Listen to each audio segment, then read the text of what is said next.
രാജ്യത്തിനകത്തും പുറത്തും ഏറെ ആവശ്യക്കാരുള്ള കാസർഗോഡ് സാരിയെക്കുറിച്ച് കേട്ടിട്ടുണ്ടോ?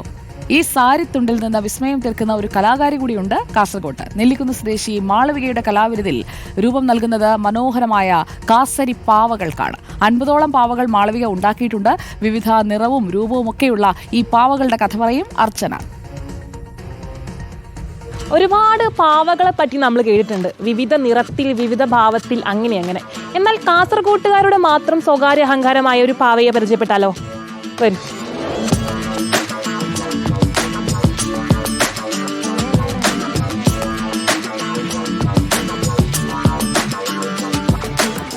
കാസർഗോഡ് സാരിയിൽ നിന്നാണ് പാവകൾക്ക് കാസരി എന്ന പേര് മാളവിക കണ്ടുപിടിച്ചത്. സാരിയെ ജനപ്രിയമാക്കുന്നതിനായാണ് സാരിയിൽ തീർത്ത പാവ നിർമ്മിക്കാൻ തീരുമാനിച്ചതും.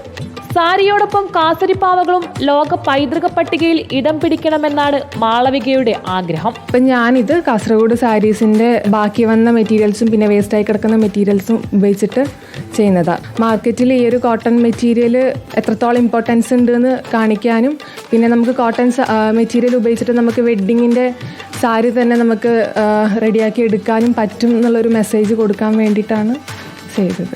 ഉപയോഗശൂന്യമായതും നെയ്യുമ്പോൾ തകരാറ് വന്നതും വിറ്റുപോകാത്തതുമായ സാരികളും കാസരിപ്പാവയുടെ നിർമ്മാണത്തിന് ഉപയോഗിക്കുന്നു.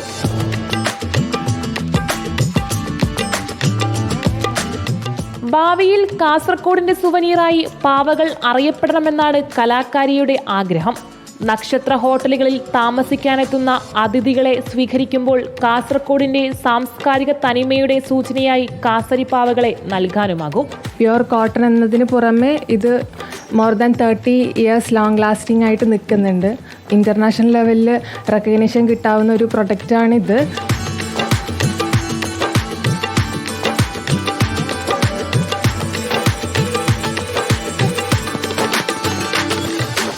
കാസർഗോഡ് സാരികളെ ജനപ്രിയമാക്കാനുള്ള തീരുമാനങ്ങൾക്കൊടുവിലാണ് കാസരി പാവകളുടെ ഉദ്ഭവം.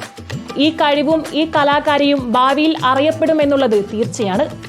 വീഡിയോ ജേർണലിസ്റ്റ് രഞ്ജിത്ത് മണിപ്പാടിക്കൊപ്പം reporter Archana Raveendran, in reporter, Kasaragod.